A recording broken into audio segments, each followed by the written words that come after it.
Bonjour à tous qui vont me suivre, qui vont suivre cette vidéo. Je voudrais qu'on échange sur un thème en quelques petites minutes.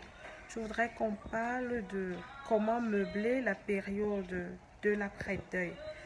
J'entends ici par période de l'après-deuil, après l'inhumation bien sûr. Parce que c'est une période extrêmement difficile et généralement, quand nous ne la gérons pas bien, nous sommes perdus.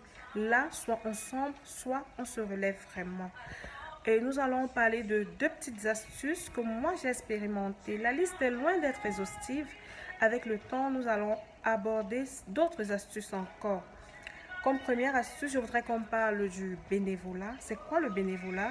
Le bénévolat, c'est le fait de se tourner vers les autres à but non lucratif.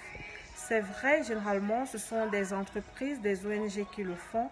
Même les individus peuvent faire du bénévolat. Pendant cette période, tournons-nous vers les autres.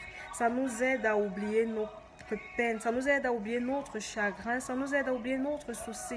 Le fait de savoir qu'on est utile pour une tierce personne, c'est la plus bonne chose. D'ailleurs, la Bible dit, il y a plus de bonheur à donner qu'à recevoir. Et n'entendons pas ici par donner seulement du matériel. Nous pouvons tendre notre oreille pour écouter, nous pouvons dire une parole.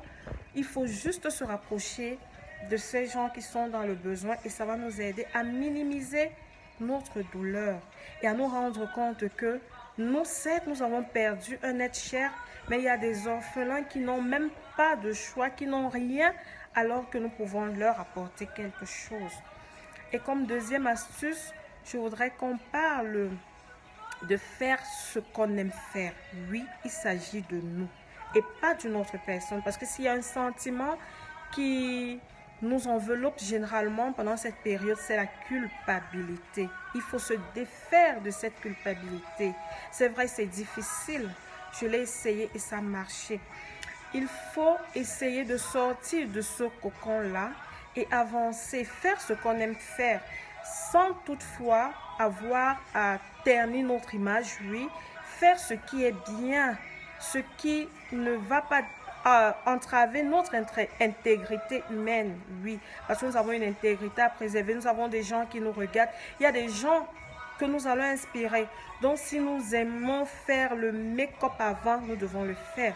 Si nous aimions faire, nous balader, aller à la piscine, prendre la glace avec des copains ou alors faire quoi que ce soit, il faut qu'on se lâche parce qu'il y a un trop plein d'émotions à nous en ce moment. Il ne faut pas écouter ce qu'on va dire parce que ça ne manque pas. Les gens vont dire, on va tout, mais il s'agit de nous. Il s'agit de toi. Nous sommes là pour nous soutenir, pour avancer. Moi, je l'ai essayé et ça a marché, je vous assure. Quand tu te rends compte que tu as encore beaucoup à donner, il y a des gens qui souffrent plus que toi, mais alors tu avances et tu